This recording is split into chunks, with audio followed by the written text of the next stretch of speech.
Ahí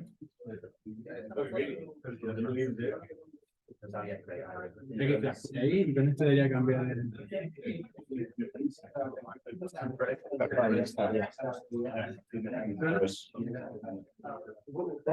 Sí, está bien. Perfecto. Yo pensé que puedes ponerte más acá.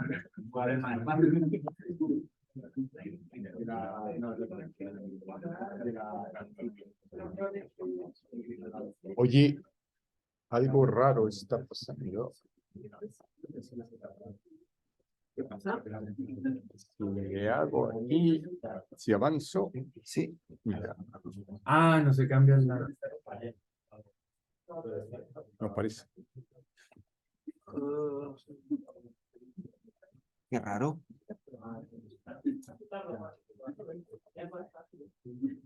Hay cosas que no aparecen en la, es que no se ve nada en la pantalla. Pues en la versión, ¿está en PDF o está en Está en PowerPoint? PowerPoint.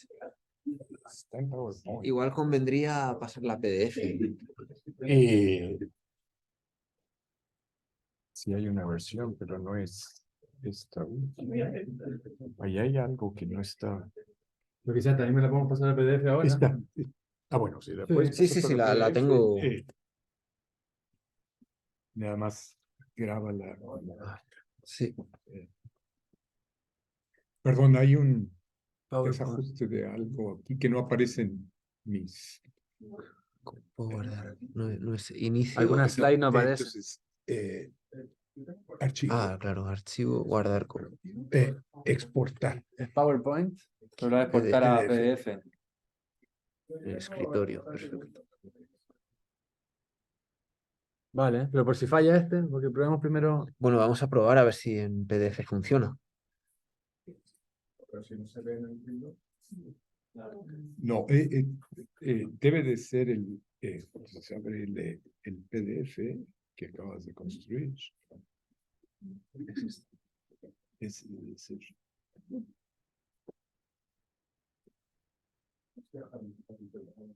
Sí. Con todos los sistemas operativos. Vale, a ver. Dale. Bueno, un segundo. Tengo que Command compartir L. pantalla otra vez. Ese. Y ahora L. Control L. Vale. A ver, prueba ahora. A ver. Sí. Ahí sí. Ahora sí. Vale. Vamos a minimizar esto.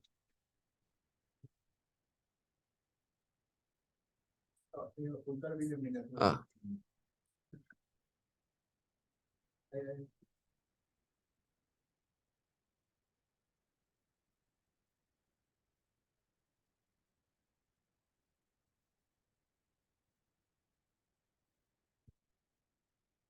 El vídeo. No sé dónde es. Ando sobre list. Ya está. Ahí sí. No hay problema. Ahí no va a haber más.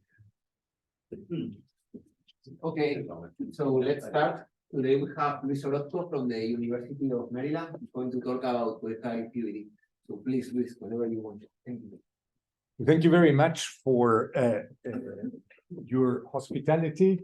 It's nice to be back here. The last time I was here was in October of 21, and this was the beginning of this experiment.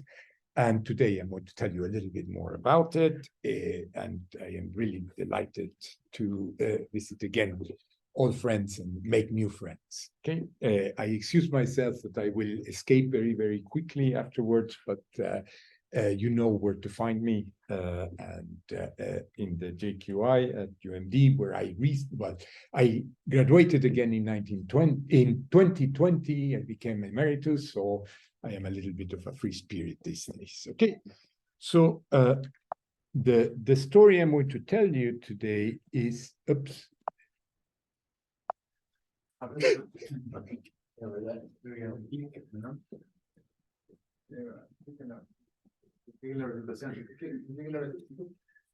Yeah, Ya está. okay.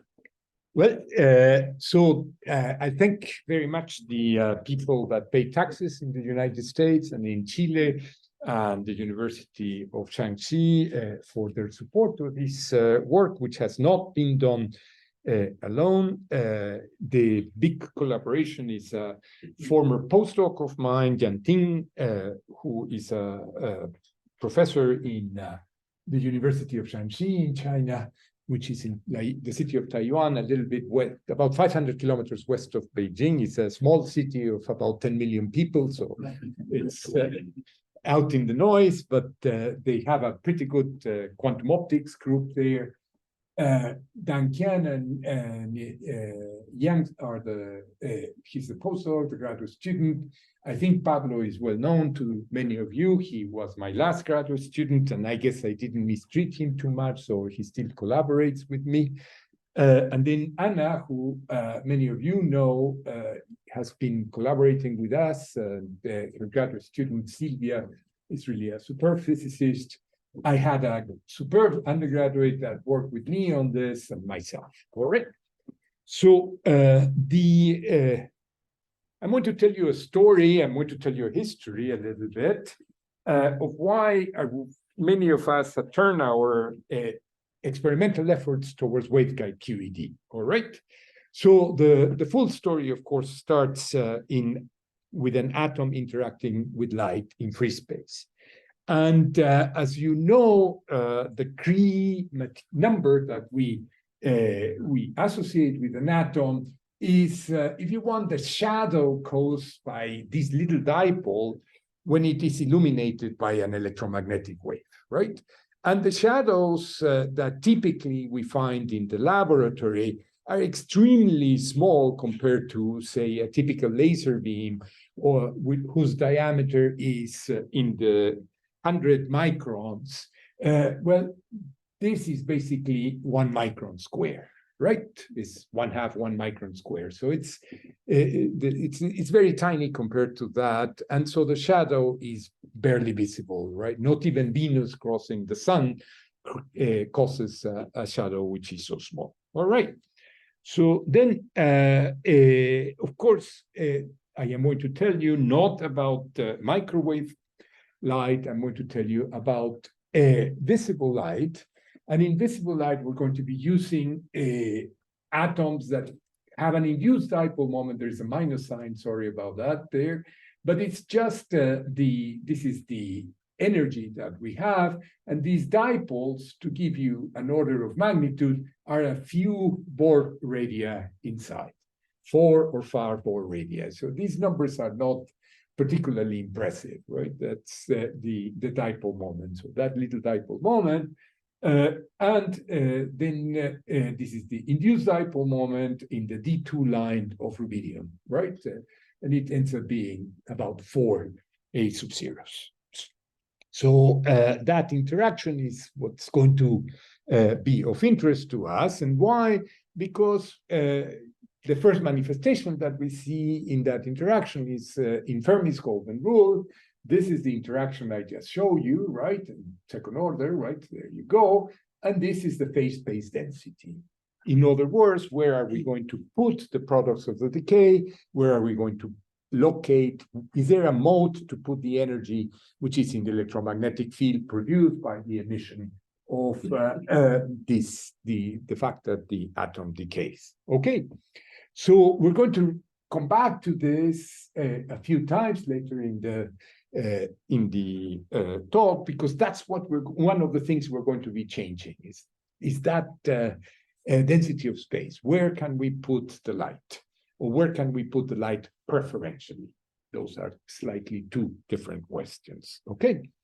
So a very, very important number, and again, if you have French former students, they tell you that it's not Beer's law, it's Beer's-Lambert law. If there is some French trained physicist here, you know that is the Lambert-Beer law, but sorry about that.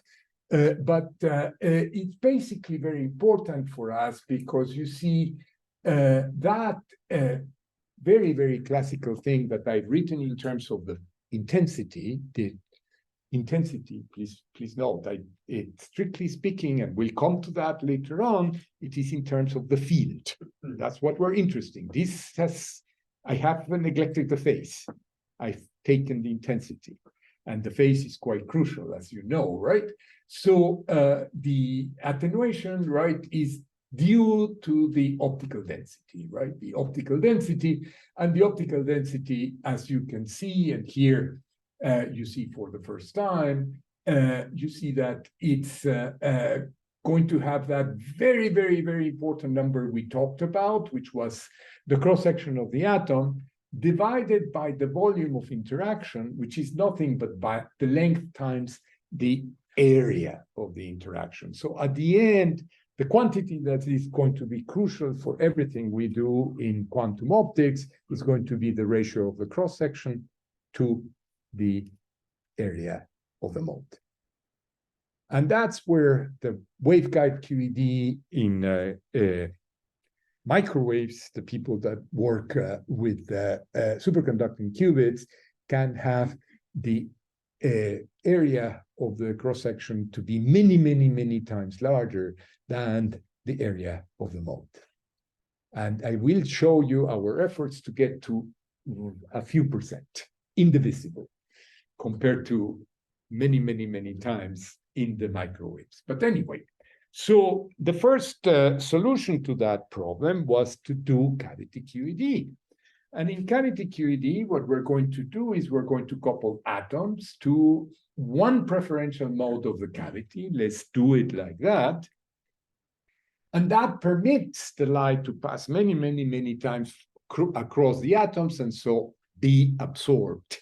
So we don't have just the atom, but its image and its image and its image, and that is now the sample of atoms that is going to absorb. Serge Haroche, about 30 or 40 years ago, said in a very, very nice talk that cavity QED was quantum electrodynamics for pedestrians.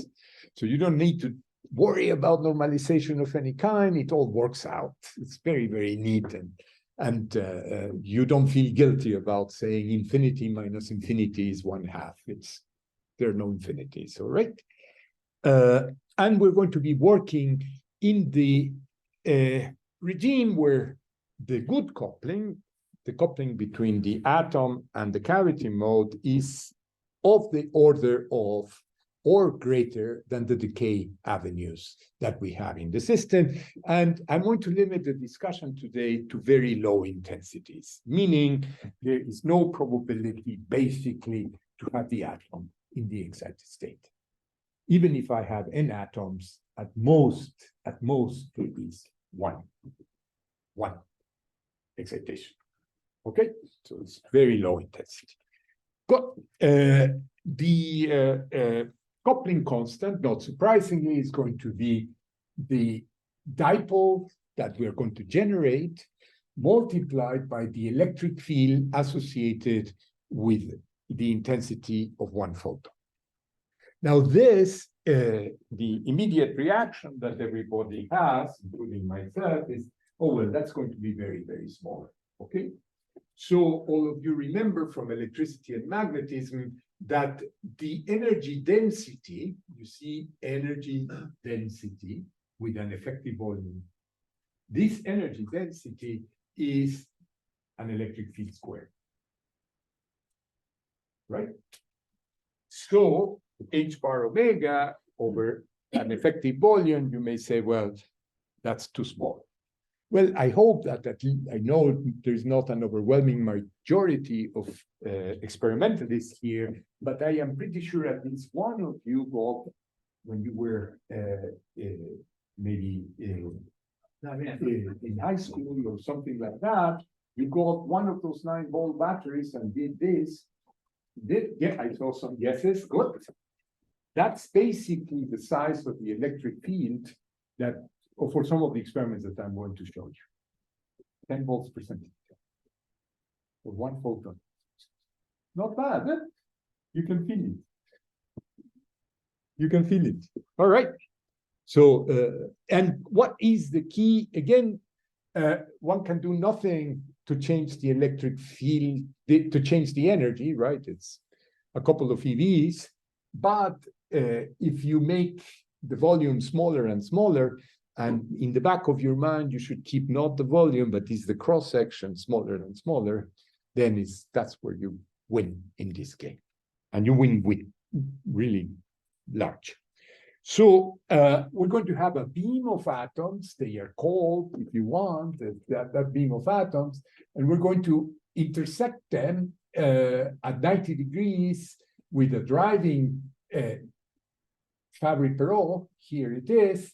You see we have good coupling between the atoms and the cavity by coupling G.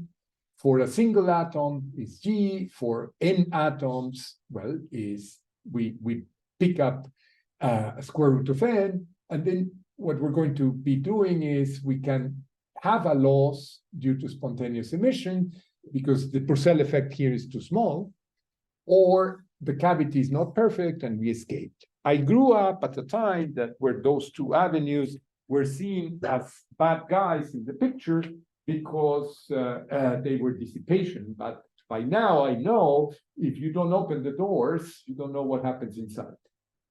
So it's this balance of dissipation, feedback, and all that is extremely exciting, and it is crucial for all that is happening now in quantum information, that you actually can get a dissipative channel that you can control, that you can study, and then feedback.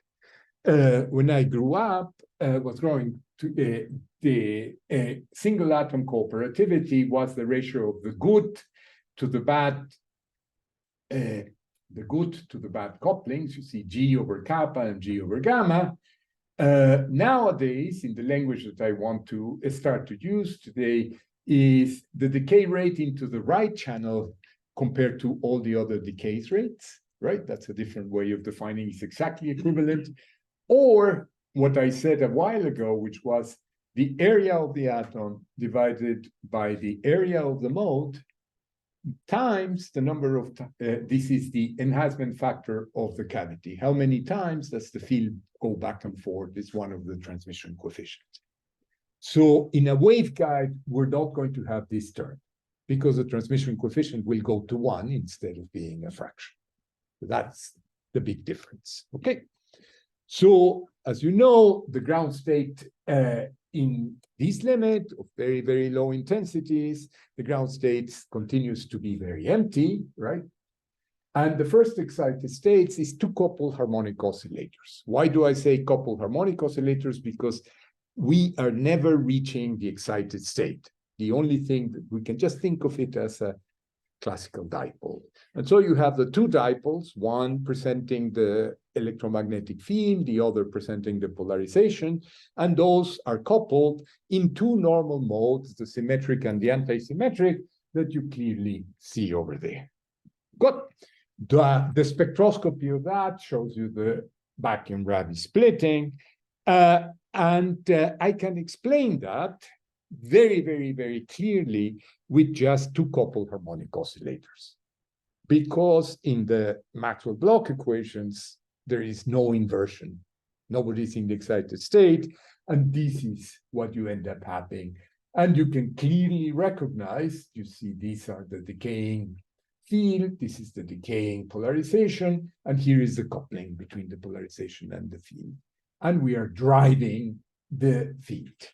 With that in mind, we set up many years ago to make a measurement of the time response to a step excitation. I'm going to put a step here, and I'm going to look at what happens. And the first question that I would like to ask, and all of us know the answer, is what happens if I have an empty if I have a cavity with no atoms and I turn the excitation off. Okay, so there is a steady state in the cavity. Cavity is transmitting, right? So there is constructive interference. I turn the light off, and all of you know that it's going to have an exponential decay. Go back to the equations, and there's no atoms, and the drive is turned off. You just have as initial condition. Here is the initial condition, and it's beautifully over many decades that it turns down. In this case, it doesn't matter what's the excitation. It's an empty cavity, so you can do it quickly or you can do it slowly in terms of data collection. But now what we're going to do is we're going to put very small amount of light and turn the light off and see what happens. Yes? What are these bands that you see towards the right? You see, what you're seeing here is counts. So what we were doing is to make a good, very, very careful measurement, we did a counting experiment where we put basically a very small amount of light, turn it off, and when we turn it off, we start a time-to-digital converter. That time-to-digital converter is a stop when we detect one excitation over there. Okay? And so what you see here, and then all you're going to do is histogram those different times. So what you're seeing here is the histogram with a resolution of half a nanosecond. I think it was 120 something picoseconds, right? And so at this point, what you're seeing here is that at most you got one photon. Okay? Then here is 2 photons, 3, 4, 5, and because this is a logarithmic scale, and that's why you see the exponential decay as a straight line. But it's a beautiful, beautiful exponential decay with Poissonian statistics, and you can clearly see by the time that you get to 10, you're going to get a standard deviation of 3. Okay? Is that clear? So those lines are, this is the number of times that we obtain 1, the number of times that we obtain 2, the number of times that we obtain 3. All right? Thanks for the question. So you're flying atoms to the cavity? No atoms. No atoms. It's just light. Okay? So this plot is, these guys are off. The cavity is locked on resonance, and we'll just see how it empties. Yes. Now we're going to put atoms, and we're going to turn the light off. And that's a much more interesting question, because what you see is actually this.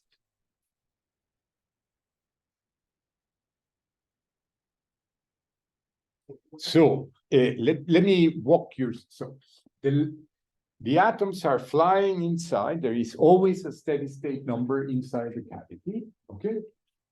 The atoms are emitting a polarization which is 180 degrees opposite to the drive. So you have two electric fields, one opposite the other. Okay.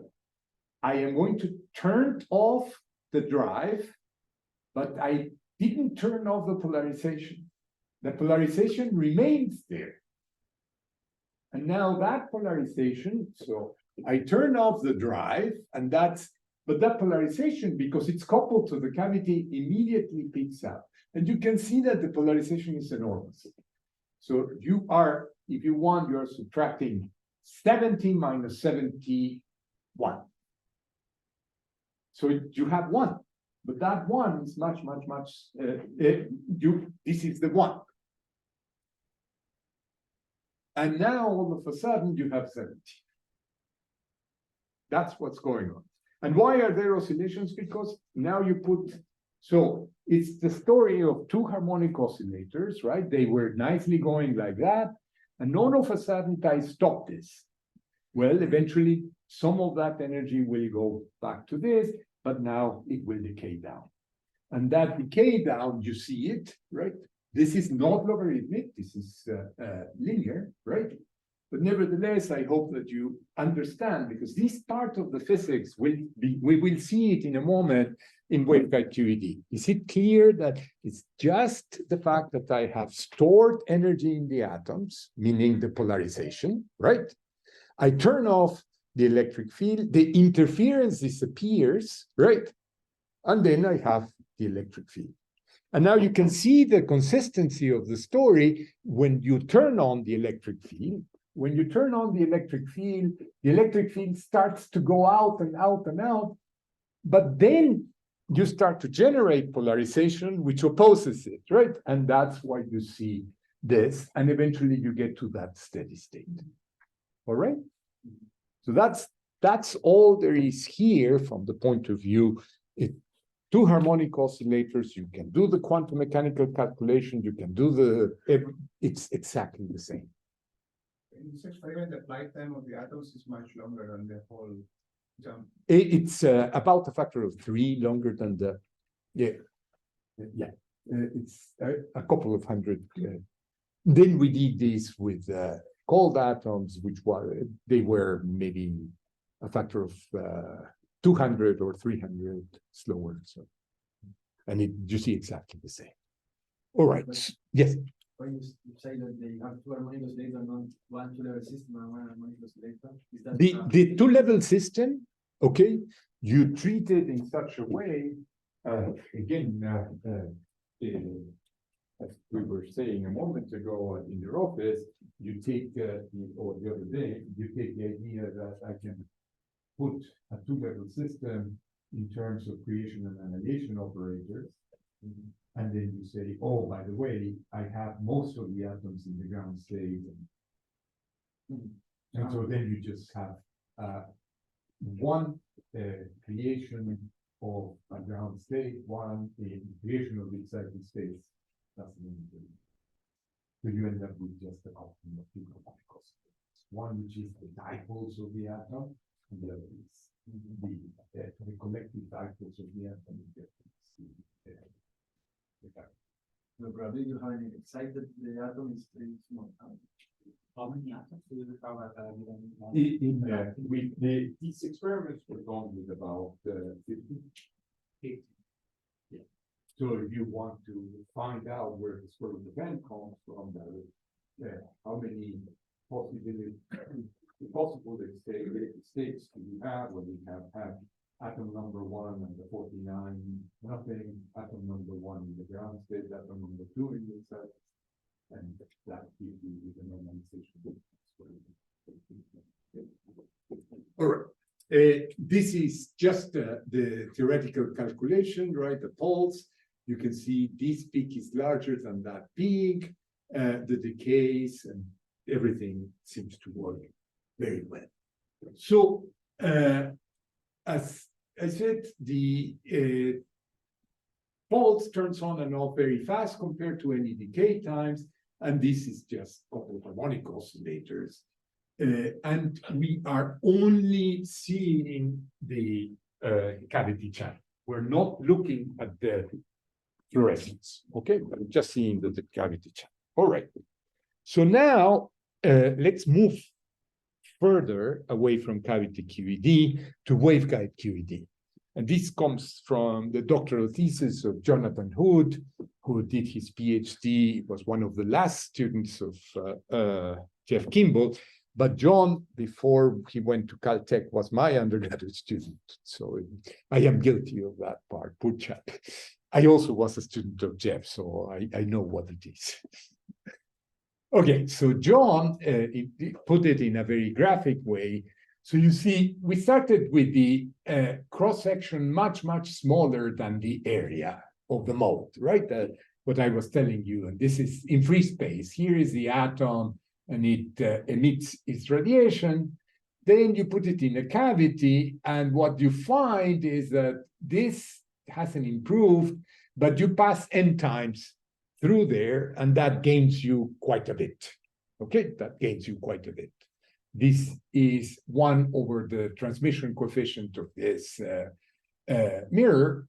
But what we're going to do now is we're going to put a waveguide.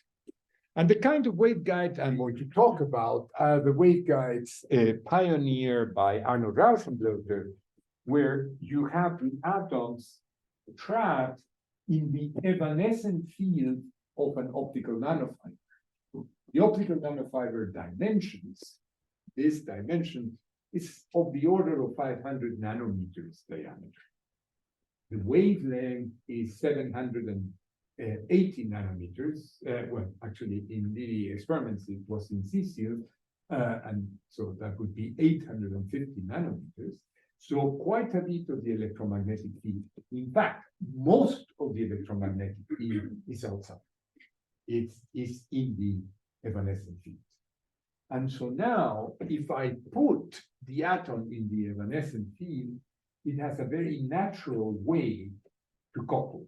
We have been able to do experiments. The PhD of Pablo was able to reach, if you want, a shadow close to 15%. One atom created a shadow of 15%. And in his work, he was able to study both superradiance and subradiance. The subradiance to me was far more interesting than the superradiance, because he could see that under certain conditions, when he had two atoms so well coupled, the decay time was 7 times longer than when they were in free space. And a factor of 7 is impressive. We're not talking about, oh, you see a 20% change. No, a factor of 7. So instead of being of the order of 30 nanoseconds, it ended up being 200 nanoseconds. Okay? So, but we're not going to talk about that. What I'm going to talk is the news. So how is the trapping done? Well, I do want to spend a moment because maybe some of you, and this shows how important it is that we have a lot of young people that can think about it, and call this problem that I have no idea. So we learned a long time ago about trapping with dipole forces, right? So what we're going to do is we're going to put a standing wave. You see the standing wave with red light, and that creates, if you want, a cradle of eggs. If you go to the supermarket to buy eggs, so that's exactly what it will have, right? So you would say, oh, wow, that's super. Here is the red tune light. And now you face a problem. Well, if the atoms are too close to the surface, there is an enemy which is called the van der Waals force. You see that green light? And that green light is the one that starts to work at about 20 nanometers, which is where you would like to have the atoms to have the maximum coupling to the mode. And with Pablo, we were able to be at about 30. It was a tricky game, but we could do it. But we were not trapping. Because when you trap, if you see, you put a blue and a red, and the minima is closer to 200, 150. And then you end up with couplings of the order of 3%, which is very sad, in my opinion. But how can one use the already attractive potential of the van der Waals and not be stuck to the surface? The atom doesn't stuck to the surface. That's something I don't have an answer, but there's some very bright young physicists that can figure it out. Okay. So anyway, so I hope you understand. So we have these two fields, one blue detuned, one red detuned. Things are, of course, much more complicated. I've been cavalier in saying in the drawing, in saying, well, you have linearly polarized light. If you work with the modes of a nanofiber or of a fiber, you know that the fundamental mode is H400 in 1-1, and the polarization is not purely linear, and it has a component in the longitudinal direction, which can give rise to what in the jargon is called the bicycle polarization. Right? So all of you know that there can be a longitudinal polarization in electromagnetic fields that you focus too much. Right? Why is that? Because Gauss's law in free space tells you that the divergence of the electric field in the radial direction plus the divergence of the electric field in the longitudinal direction has to be 0. If you have something focused very much in the radial direction, you have to have a component in the propagation direction. And so if you're propagating in that direction, then you can generate a circularly polarized light like a bicycle, right? You're used to the circular polarization in the propeller way, like in a plane, right? Like that. In the same direction as the series propagation. And that can create some very interesting physics here, which I am not going to talk about, but I invite you to wonder and ponder. Okay, so what we're going to just start to do is something very similar. We're going to bring in a pulse and we're going to look at what happens there. We have the atoms trapped in this egg cradle, right? The atoms have about 3% coupling, about 3% coupling each one. And we're going to send a pulse, which is sharp, just like the similar one that I showed you before. And not surprisingly, this is what you see. You see, here is a pulse. It's a 300 nanosecond pulse in red. It's logarithmic scale, and it turns on. Remember, it turned on very fast when I showed you the cavity QED. And then it started to decay. And you may say, well, but why isn't there any oscillation there? There's no cavity, right? And it's just a decay. And then you can measure how fast does that decay. You can measure how fast does that decay. And of course, you are going to see superradiance. You're going to see superradiance. So that's great. If you look at the reflected light, here is one pulse. The reflected light has nothing extraordinary about it.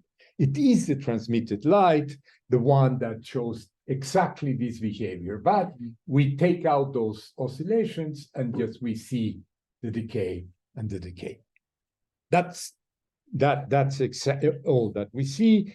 But of course, as I mentioned a moment ago, I can see that the lifetime gets faster by a factor of 3 or so, faster in the way that it decays very fast. If I have a relative number of atoms at least. Now I'm going to say, I am saying relative number of atoms because I am saying, well, if an atom has 100% coupling, so what it would be, that would be a perfect atom, right?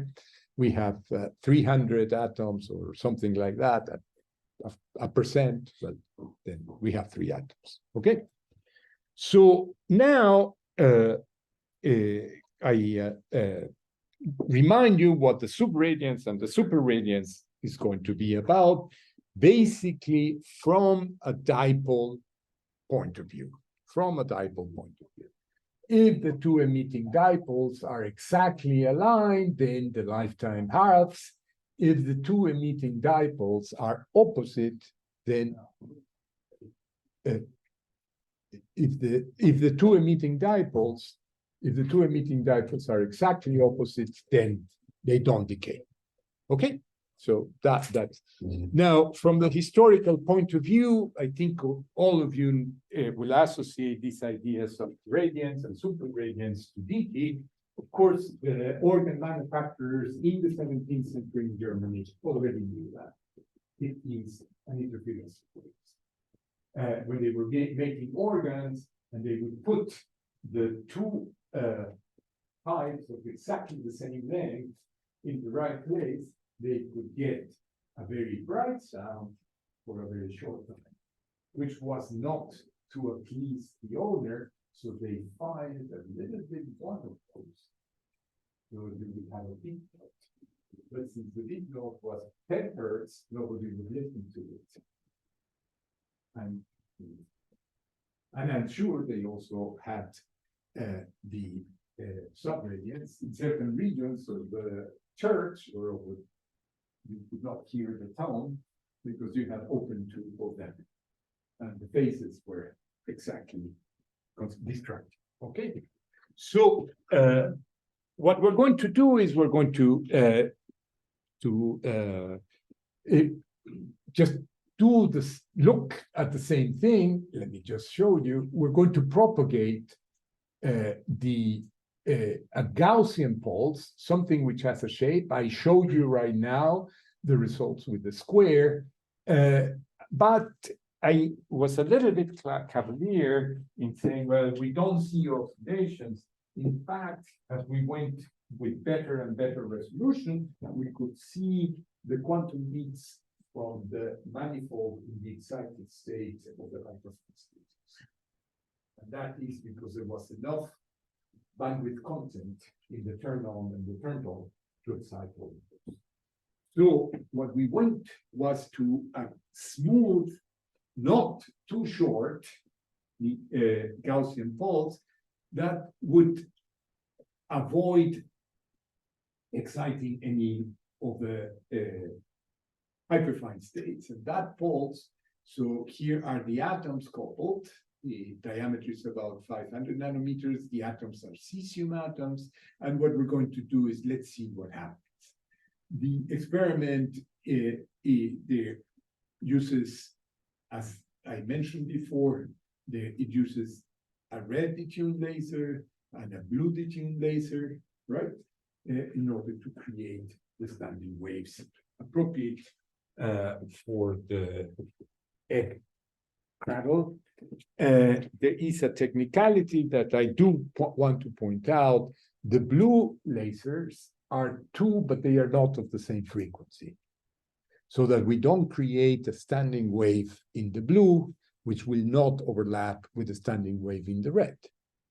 The two frequencies are not commensurate, but it will create it will destroy first the bicycle polarization, which is very, very important. So we try to destroy the standing wave, right? So if you have two fields in this direction, then they cancel out. And now it's a pulsing thing at different frequency, right? The 0.5 and 0.3 nanometers, okay, difference. And we're going to see what happens. So what we see in terms of numbers is that the pulse is about 10 nanoseconds, which is about a third of the lifetime of the excited state of cesium. Again, we're going to be working at very, very low intensity, and we made sure that the pulse, the bandwidth of the pulse is enough so that there is nothing funny or strange as the pulse propagates, just the light bulb propagates through the nanofiber. So the dispersive properties of the nanofiber are well under control. Well, and the first model that we're going to do is nothing but what I showed you before. So here is the polarization, and the polarization is driven, right? Is driven by a pulse. And that polarization decays at a decay rate that depends on the number of atoms.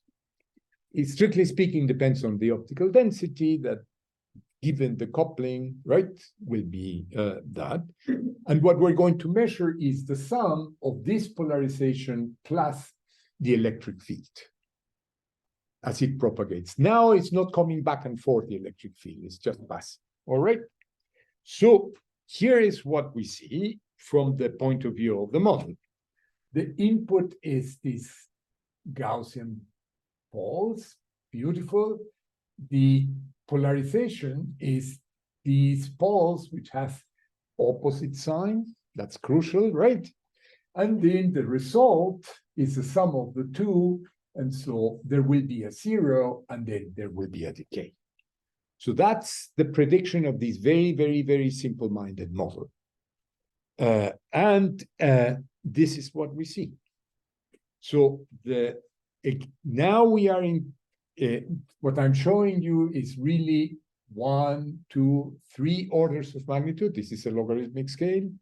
The black is the pulse with no atoms.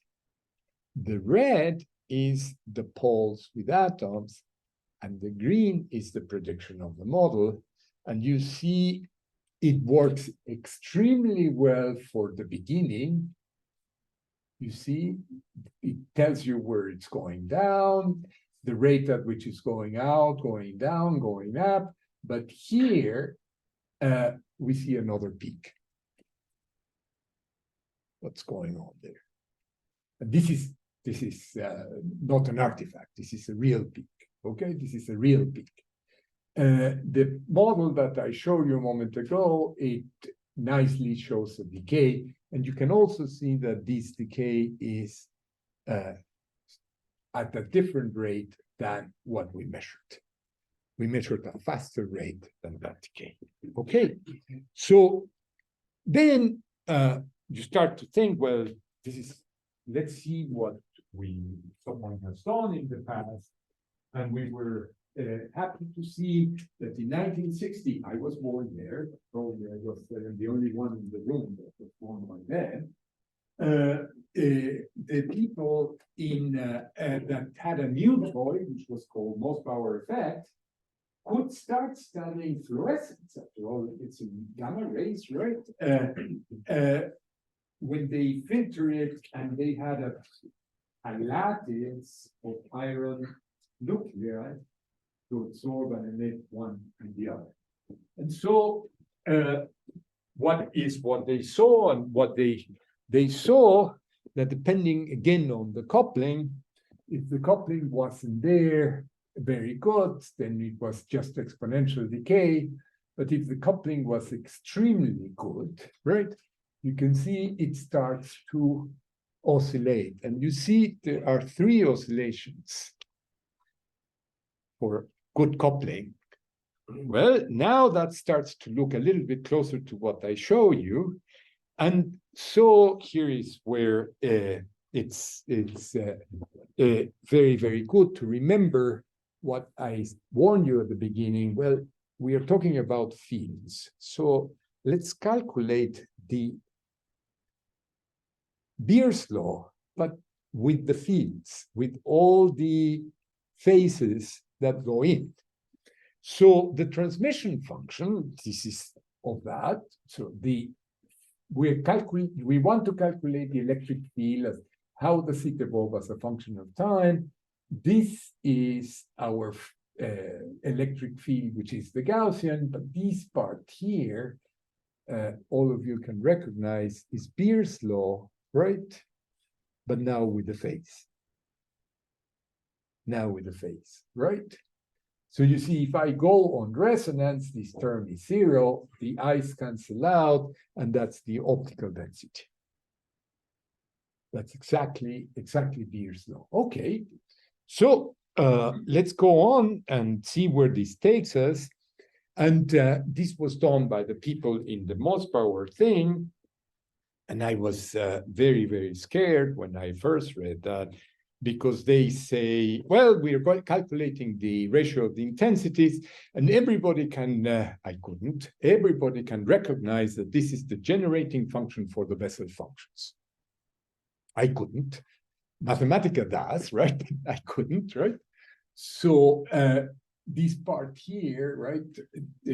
Here are our friends, the Bessel functions, right? This part.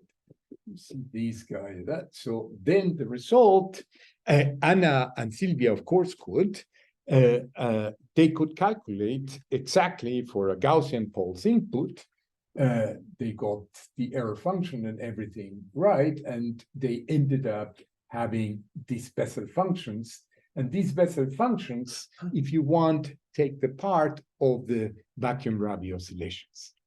They are not oscillations, they are not. They are Bessel functions, right, which have zeros. Okay, but you can see the character that well, this is the sort of the equivalent of the Rabi frequency. There is the square root of n there, right? The square root of the optical density is the famous square root of n, right? T. Okay, so. And now this is the prediction of that little model. Anna and Sylvia did a much better job than what I am saying, but here is the input, here is the polarization, and the sum of the two now has the third bump that I showed you. Okay? And so you can see that the third bump appears, right? It starts to appear because now you're taking into account that the character that you have n dipoles over there, and they are talking to each other and going back and forth. One excites the other. And if a dipole excites another dipole, that's 2 pi, right? You flipped again to this region. And that's where the polarization now picks up a positive sign. So now this is what we see, what the model predicts. And this is much better. You can see we almost capture perfectly the decay, not quite well where the zero happens, and this peak is also moved a little bit to the right, but at least that's that. We could change then the matching between the one and the other by very carefully measuring the absorption of the atoms. Why? Because the absorption of the atoms is a little bit more tricky. The atoms are trapped, and if they are trapped, they are going to be moving inside the wells, right? And that's going to not quite produce what a beautiful Lorentzian. The beautiful Lorentzian would be this guy drawn in purple, and the data comes from the experiment. But we could put, this is the transmission function, right? You also have to get the imaginary part. This is the transmission function. And with that, you can clearly see in purple the prediction, in red the measurement, and they are, I would say, acceptable, right? So the prediction and that. And then we can start to extract numbers with that, basically things like, where is this guy happening? One of the last things I show you is what is the slope of the final decay, and what is the prediction. So here it is. So where is this thing happening? Where is the slope, right, of that decay? Those are the things I'm going to try to show you now. We change the size of the pulses, and the time to the first zero and the prediction. Here are our measurements. Here is where everything fits beautifully. And this is the more interesting thing, is the enhancement in the decay rate. So we can get, and you can clearly see that the enhancement goes linear there, right, basically. And we can get enhancements of a factor of 6 in the decay rate. So it goes much, much faster than free space spontaneous emission, right? It's driven by that. Okay, so the simple model that I show you fits the zeros, but is what people at the beginning of the 20th century will call the electromagnetic precursors. So people were solving Maxwell's equations. They saw, oh, there's this thing that turns on very, very fast. They call them precursors. So the precursor does happen correctly. And these dynamical beats are not really harmonic. They have Bessel functions, and the zeros of the Bessel functions is a number that, well, at least as an experimentalist, I only remember the first zero of the J0, because it has to do with diffraction and many, many other things, right? However, if we really want to put everything together and make the prediction of the second peak, we need, and this is where Anna and Sylvia were crucial, we need to add the presence of these other modes, of these other emitters, right? That we had n emitters, right? So it's not one collective emitter, but n emitters, and that changes the story, right? And that story works out very, very well. So with that, I just have to say thank you very much for your hospitality. You may say, where would we like to take this? Is the next. The next effort is to try to, of course, put many more excitations in the now go to the excited state.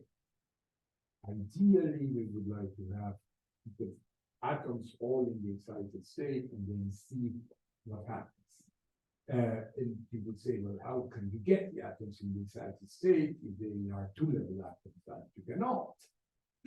But this is cesium, so you could do a two-photon excitation and then let them spontaneously emission populate themselves. And then you have a converted medium, which you have pumped incoherently. And all of you old-timers may immediately identify that the possible of a superradiant laser without mirrors. It could be fun to explore before all the expertise that we have. And thanks to my conversations yesterday with Uncle, we may be able to do something else in between by chirping. Right, it's the phase of this pulse as it propagates. Has done work where that could, let me just say what I understood, it can create preferential absorption at some place in the waveguide. But thank you very much for your attention, and if you want to have questions, I'll answer a few minutes and then I'll skip. Okay. All right.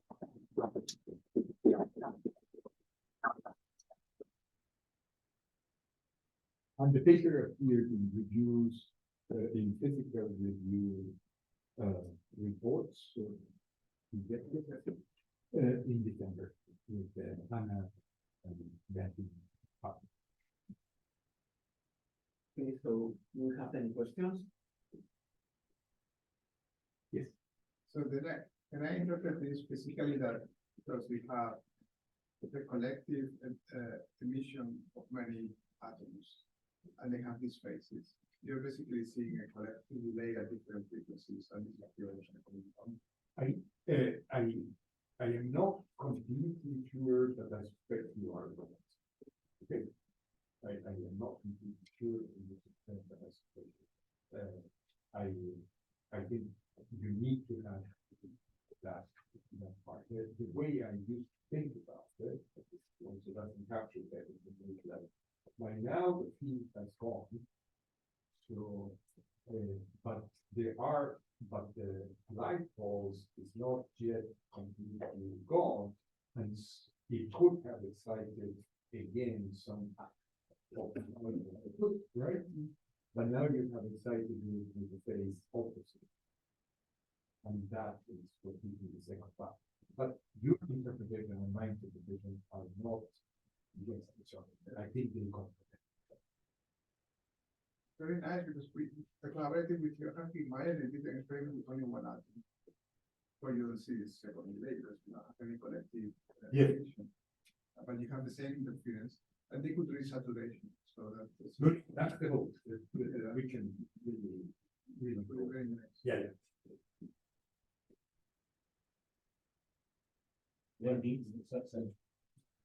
Well, I was wondering, it wasn't very clear to me.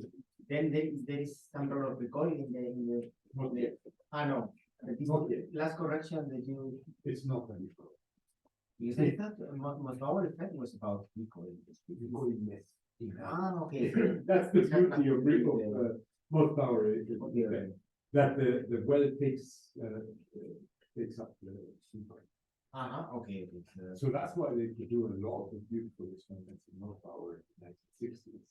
We in cold atoms don't think about them as they would be. But in these systems, the motion of the atoms then doesn't play any role. You don't see any sidebands, Stokes and Stokes, nothing like that. Okay. Could it be nice? Yeah, I was thinking about that. Look, You the have reality is- automechanical. no. Okay, no, no, I say you mentioned something that I really thought. What you would say is, well, why didn't you go to the ground state of the well? You have a well, you should be able to reach the ground state, and now you start to see the two, the Stokes and the anti-Stokes, all those things. Why didn't you? Turns out that the nanofiber has an optomechanical bond. Portion of the is doing this. Unfortunately, it is doing it at the trap frequency supposed to produce a perfect example of magnetic heat. So, a perfect example. Okay? So then, if you try to correlate the torsional mode immediately, that's that. However, we discovered, and I still pay attention in the lab, the Watkins lab in China, and I was talking to them, and I saw that under certain circumstances, the power spectral density, meaning the temperature of having spent a lot of my time trying to get rid of noise and trying to learn about squeezing, I knew that was far more interesting than whatever we were doing. So what we ended up doing, we ended up measuring how the optomechanical torsional mode is changed. Okay? But if you can measure it, you can see what feedback, right? Even quantum mechanics. This is all classical, but quantum mechanics. So, what is the feedback? Well, the fiber has an optical axis, meaning there is a preferential dipole there. It has dipole. If I have a field with a preferential polarization like this, and a dipole like that, there is a cross product between them that produces noise. But what is beautiful is that we change the sign. This is the dipole, this is the electromagnetic field. If I go this way or that way, I go to a zero, right? The sign 0 is 0. So we were able to monitor, which is a frequencies of 50 kilohertz or 80 kilohertz, something like that. And then immediately feedback with the drive. And so we were able to have the temperature of 300 kelvins, which was the application, and lower it by a factor of 1,000. The feedback is the light. The feedback is feedback with light. It's an optomechanical torque. The paper has already appeared. You can find it on the webpage. My webpage is very easy to find. It just has quantum optics and transient. There's no other physicist in the world that does it at the same time. And it is there. And we haven't put the two things together. I hope that we can put the two things together and then, yes, go to the ground state. Yes, look at the slopes, the slopes, and I believe we should be able, a little bit more engineering, is we showed in the paper that if we increase the heat factor of the nanofiber, we should be able to get to the propagation.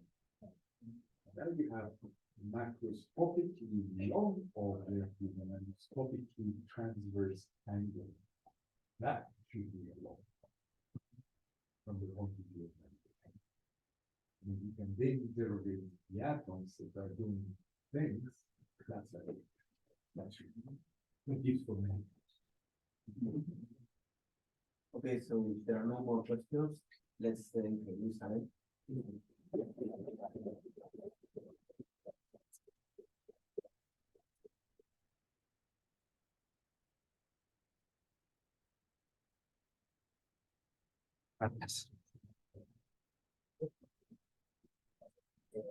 Voy a quitar esto de Tomás. Sí. Ah, no. Este también, este también. Este es el de Tomás. Y este también, sí. Este es el tuyo. Sí.